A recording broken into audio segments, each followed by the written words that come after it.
O Salmo 83 faz parte do livro 3 dos Salmos.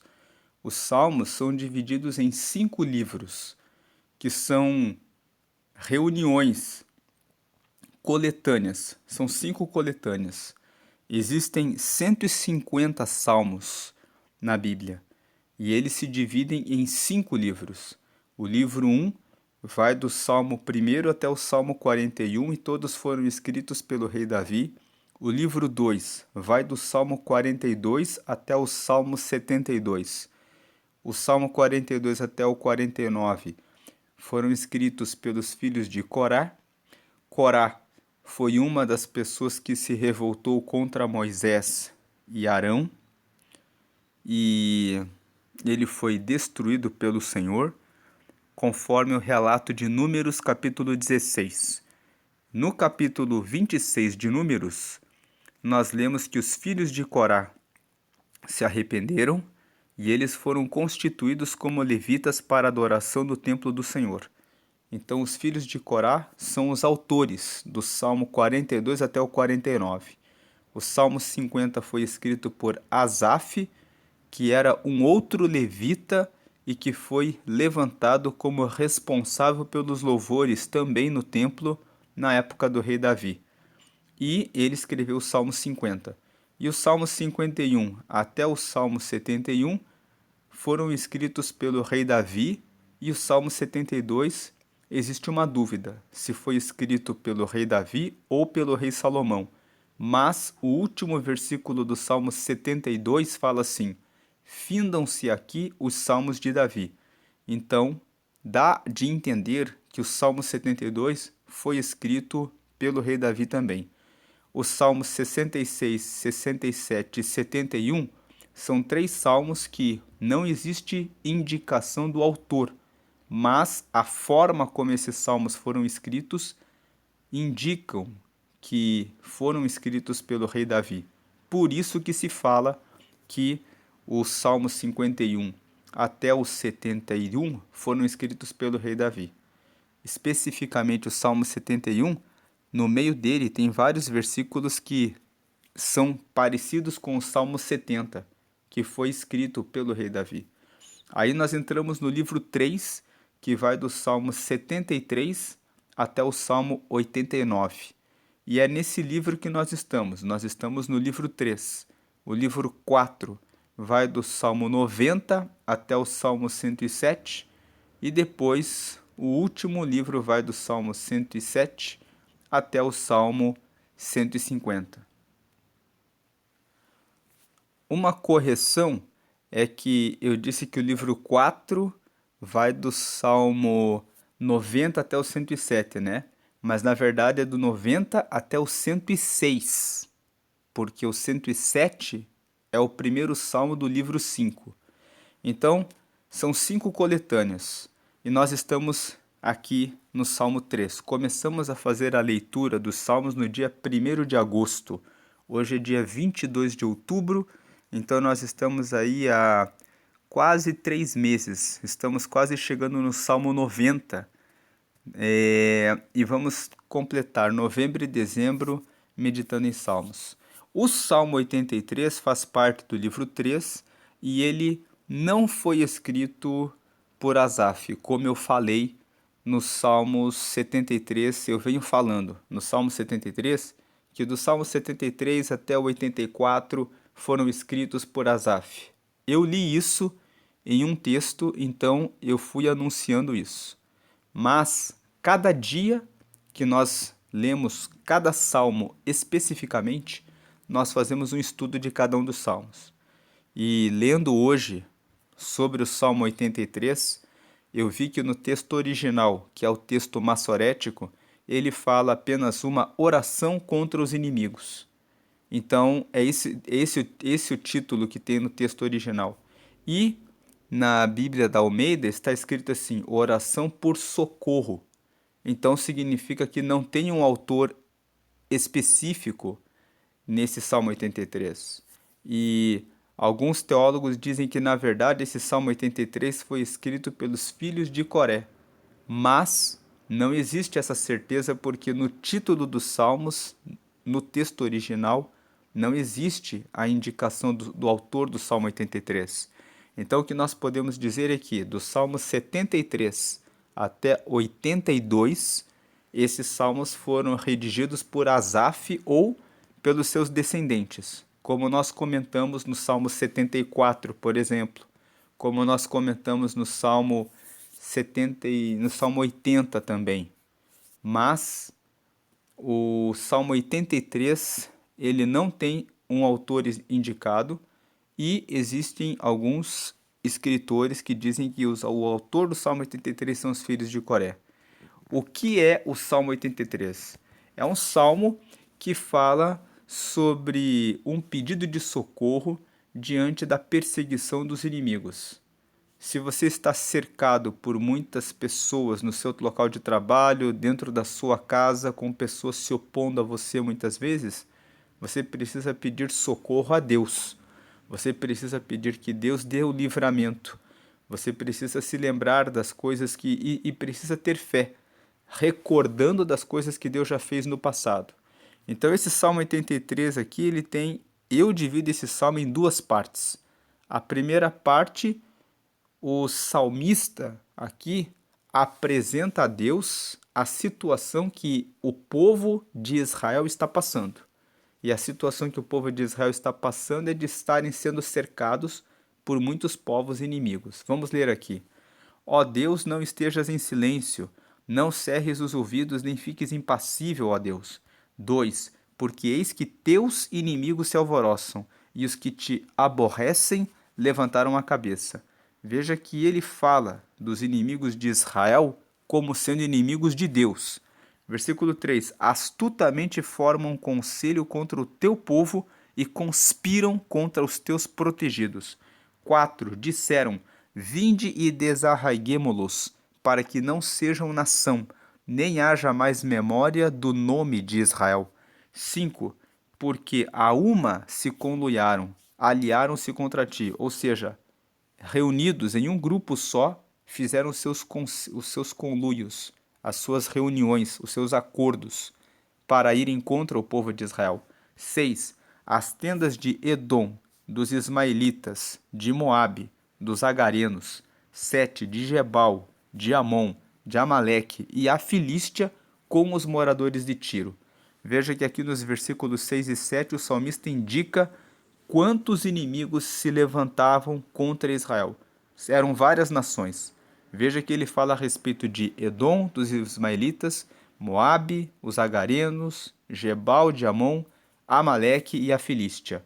Todos com os moradores de Tiro.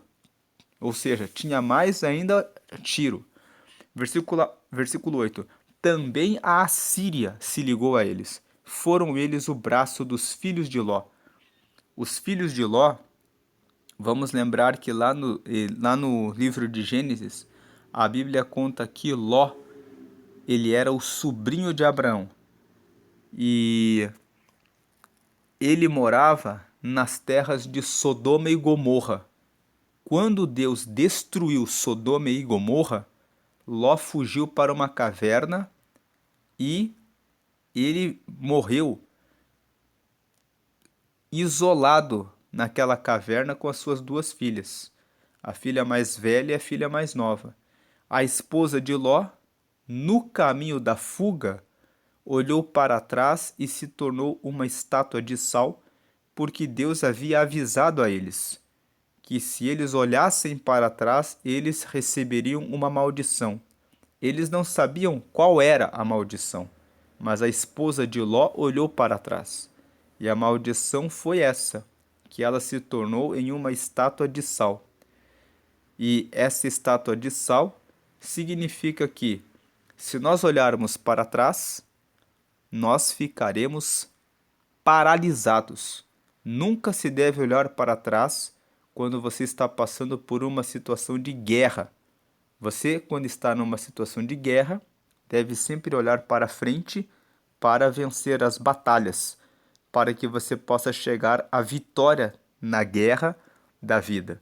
Se você tem olhado para trás em razão de coisas que você teve que deixar para trás, uma casa, um bairro em que você morava, de repente a amizade, o relacionamento com alguém que não deu certo, não olhe para trás. Olhe para frente. Prossiga. Prossiga na direção de Deus. Então, a mulher de Ló se tornou uma estátua de sal e ele continuou a fuga com as suas duas filhas. Anos depois, as filhas perceberam que ficariam sem descendentes. Então, o único homem que havia naquela caverna era o próprio pai. A mais velha deu a ideia para a mais nova. Vou deitar com o nosso pai hoje, vou embebedá-lo para que dele tenha filhos. E ela teve um filho, e ela chamou esse filho de Moabe, que significa do meu pai. No dia seguinte, deram de beber a ele novamente, e a mais nova engravidou do seu próprio pai e chamou ele o filho de Amon. Então, quando nós lemos aqui o versículo 8, que fala também a Assíria se ligou a eles, foram eles o braço dos filhos de Ló, ele está falando que a Assíria se ligou aos Moabitas e aos Amonitas, porque os Moabitas eram os descendentes de Ló e se tornaram inimigos de Israel. E os Amonitas também. E nós vemos nesse próprio salmo, veja ali no versículo 6, as tendas de Edom dos ismaelitas, de Moabe, dos agarenos, de Gebal, de Amon. Então ele faz referência aos moabitas e aos amonitas aqui. Versículo 8. Então, aqui do versículo 1 até o versículo 8, nós vemos que existe um clamor pedindo a Deus que observe os inimigos do povo de Israel. E existe também a descrição dos inimigos. Poderíamos dividir essa primeira parte em duas partes. Do versículo 1 até o versículo 4, o salmista apresenta a causa diante do Senhor, que eles estão cercados por muitos inimigos. E do versículo 5 até o versículo 8, ele fala o que os inimigos estão fazendo. Eles estão em conluio e ele descreve quem são os inimigos. Agora, aí tem um selá. Selá significa pausa. Vamos lembrar que os salmos, em hebraico, são chamados de Tehillim, T-E-H-I-L-I-M. E Tehillim significa louvores. Então, os salmos, tem várias formas.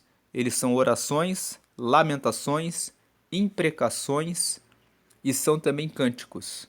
Imprecações são aqueles salmos em que se pede a desgraça e a ruína do inimigo, como por exemplo o Salmo 109, que foi escrito pelo rei Davi e que ele pede que o seu inimigo tenha sua esposa como viúva, os seus filhos como órfãos e que Satanás fique ao lado direito do seu inimigo. São orações que pedem a destruição do inimigo. Como eu já tenho mencionado aqui no canal, nessas meditações de Salmos, que as imprecações não representam autorização para nós orarmos contra os nossos inimigos para que eles morram e para que aconteçam essas desgraças. Quando os salmistas redigiram esses salmos e escreveram as imprecações, eles estavam desabafando. Vamos lembrar que os salmos são cânticos e são orações, e lamentações e imprecações. E muitas vezes na lamentação, em razão da perseguição dos inimigos, os salmistas escreviam isso, mas todas as vezes que você lê um salmo e você vê que tem uma imprecação, você vê que tem na sequência alguma palavra que diz assim: mas o Senhor é que cuida dos meus inimigos, mas o Senhor é que realiza a vingança, o Senhor é que realiza a justiça, eu, porém, confio no Senhor. Então, esses versículos que vêm após as imprecações revelam que eles apenas estavam desabafando, sendo sinceros com Deus. E depois, eles deixavam a questão totalmente na soberania de Deus. Portanto, quem ensina que o cristão pode orar pedindo a morte do seu inimigo, porque o Salmo número tal fala isso, está equivocado.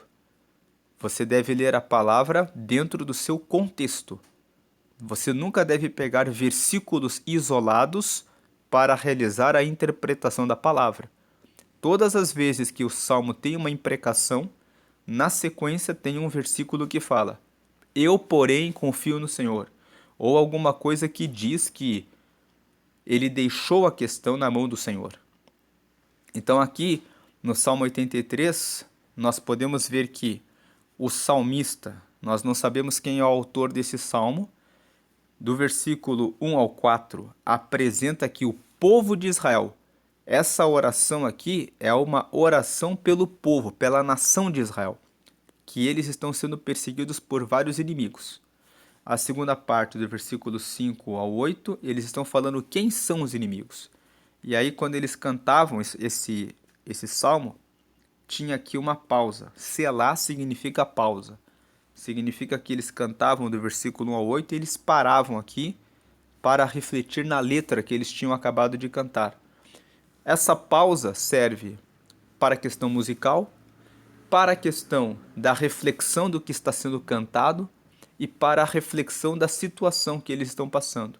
Então aqui essa pausa seria uma pausa para meditar sobre como estamos cercados por vários inimigos, o que faremos. Aí vem o versículo 9 até o 18, que é a segunda parte. Faze-lhes como fizeste a Midian, como a Sísera, como a Jabim, na ribeira de Quizon, os quais foram destruídos em Edor, vieram a servir de estrume para a terra. Midian, Sísera e Jabim foram três líderes. Midian era uma nação que, de acordo com o livro de Juízes, no capítulo 6, os midianitas vinham na terra de Israel e roubavam todas as colheitas do povo de Israel. Deus levantou Gideão para que vencesse a guerra contra os midianitas, e os midianitas foram destruídos. A destruição deles está em Juízes, no livro de Juízes, a partir do capítulo 6. Sísera foi um outro general que foi morto. A história dele está em Juízes, no capítulo 4. Jabim, ele morreu na ribeira de Quizon. Também está no livro de Juízes, a morte desse homem que perseguiu o povo de Israel. Então eles foram destruídos em Edor e vieram a servir de estrume para a terra. O salmista está falando assim: estamos recordando que lá no passado nós tivemos esses inimigos, Midian, Sísera, Jabim, e todos eles foram feitos como estrume para a terra, porque o Senhor deu vitória para nós. O livro de Juízes conta sobre essas pessoas. Então aqui nós vemos que o salmista está usando a lembrança, a aplicação prática disso para a nossa vida. Muitas vezes nós estamos passando por uma situação atual que é ruim, e nesse momento nós tendemos a ficar tristes. Mas se nós olharmos para a nossa história com Deus, e quando nós lemos na palavra, existem muitos relatos de muitas pessoas que foram destruídas quando se levantaram contra o povo de Deus. Se nós abrirmos o livro de Ester, nós vemos que um homem chamado Amã, que ele era o agagita, ele projetou matar todos os judeus. Ele preparou uma forca contra Mardoqueu, que em outras versões da Bíblia é chamado de Mordecai, porque ele era um judeu que nunca se inclinava para ele, porque Mordecai tinha o entendimento de que o único digno de adoração era Deus. Então ele não se inclinava, todos se inclinavam diante de Amã. E ele, quando Amã passava, ele se mantinha normal. Isso provocou uma raiva em Amã, porque Amã queria ser adorado. E como Mordecai, ou Mardoqueu, em outras versões, não se inclinava, ele decidiu matar todo o povo judeu. Ele criou essa estratégia e no final foi ele mesmo que foi enforcado, foi ele mesmo que foi derrotado. Então, aqui o salmista está fazendo lembrança dessas situações. Versículo 11. Faze aos seus nobres como a Oreb e como a Zeeb, e a todos os seus príncipes como a Zeba e como a Zalmuna.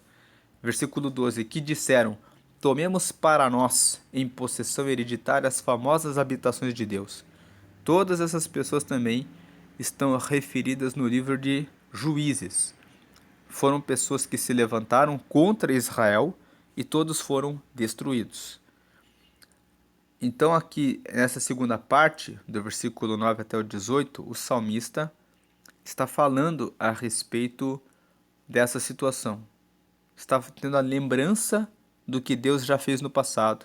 E ele termina o salmo pedindo que Deus faça agora, que Deus se levante para proteger Israel. Veja aqui o versículo 13. Deus meu, faze-os como que impelidos por um tufão, como a palha diante do vento, como fogo que queima um bosque, como a chama que incendeia as brenhas. Brenhas são aquelas florestas que têm muita vegetação, que para você conseguir entrar nelas, você tem que usar até mesmo muita força no braço e muitos equipamentos de tão vasta que é a vegetação. Você olha assim, você vê um verde assim, com várias plantas e você mal consegue passar por elas de tanta planta que existe. Então são brenhas. Versículo 14, ele fala assim: faz que eles sejam como fogo que queima o bosque e como a chama que incendeia as brenhas. Incendiar as brenhas significa que queima tudo. 15. Assim persegue-os com a tua tempestade e assombra-os com o teu torvelinho. 16. Encham-se de vergonha suas faces para que busquem o teu nome, Senhor. Confundam-se e assombrem-se perpetuamente. Envergonhem-se e pereçam. 18. Para que saibam que tu, a quem só pertence o nome de Jeová, és o Altíssimo sobre toda a terra. Então, esse salmo é dividido em duas partes. A primeira parte, o salmista conta que eles estão sendo perseguidos por muitas nações. E a segunda parte, do versículo 9 até o versículo 18, ele lembra que Deus já realizou livramentos poderosos sobre a nação de Israel e ele pede que Deus agora se manifeste como fogo para queimar os inimigos atuais, para que eles sejam confundidos e saibam que o Senhor é Deus. Uma outra forma de dividir esse salmo é dividir o salmo em 4 partes. Essa primeira parte, em que o salmista conta que eles estão sendo perseguidos pelos seus inimigos e quais são os inimigos, pode ser dividida em duas, que no caso a primeira parte seria do versículo 1 até o 4, que é o clamor para apresentar a Deus a perseguição dos inimigos, e o versículo 5 até o 8, que é a descrição dos inimigos contra Israel. E daí a segunda parte pode se dividir em 3 e 4. A parte 3 seria do versículo 9 até o 12, onde o salmista faz a recordação de vitórias no passado. E o versículo 13 até o versículo 18 é o pedido de ação de Deus em favor da nação de Israel. Quais são as aplicações práticas do Salmo 83 para a nossa vida? Quando nós estivermos sendo perseguidos, devemos colocar essa perseguição em oração diante de Deus, porque Deus é que nos defende e Ele que nos protege dos nossos inimigos. Essa é a primeira aplicação. Segunda aplicação, nós podemos descrever os nossos inimigos como uma forma de desabafar. Dizer: Deus, eu estou sendo perseguido pelo João e ele está me perseguindo no trabalho, fazendo isso, isso, isso, e o Senhor está vendo que ele disse aquilo na frente de todos para me humilhar, que ele fez tal coisa para me reduzir, para me prejudicar. Você pode orar a Deus, clamando, especificando o que a pessoa está fazendo de mal. Essa é a segunda aplicação, porque o salmista aqui, ele faz referência expressa aos inimigos de Israel. Ele fala: olha que os nossos inimigos são Edom, e Amon, e Gebal, e Amaleque. Então nós podemos orar assim. Uma terceira aplicação é que nós devemos recordar e sermos gratos a Deus pelos livramentos que nós já recebemos no passado. Aqui, quando no versículo 9 ele começa a dizer: faze como fizeste a Midian, como a Sísera, como a Jabim, ele está lembrando que Deus já foi bondoso e já deu vitória para ele, para o povo de Israel muitas vezes. Lembre-se das vitórias que Deus já te deu até aqui. E uma última aplicação é que, se nós precisamos de uma vitória sobre os nossos adversários, devemos colocar na mão de Deus. O salmista aqui termina o salmo no versículo 12 até o último versículo, pedindo que, do versículo 13, na verdade, do 13 até o 18, que todos saibam que o Senhor é o único que é Jeová. Essa é a meditação do Salmo 83. Hoje é dia 22 de outubro e, sendo dia 22, eu vou deixar aqui no final do vídeo, na esquerda, um vídeo, uma sugestão de vídeo de leituras em Provérbios 22. Todos os meses nós realizamos a leitura de Provérbios, porque Provérbios tem 31 capítulos. A maioria dos meses do ano tem entre 30 e 31 dias, com exceção de fevereiro, que tem 28 dias. E nós podemos, por isso, realizar a leitura de Provérbios 12 vezes no ano, uma vez a cada mês. Nos meses de fevereiro, e que tem 30 dias, nós podemos dividir os últimos dias para ler ali 2 ou 3 capítulos e terminar a leitura e a meditação em Provérbios.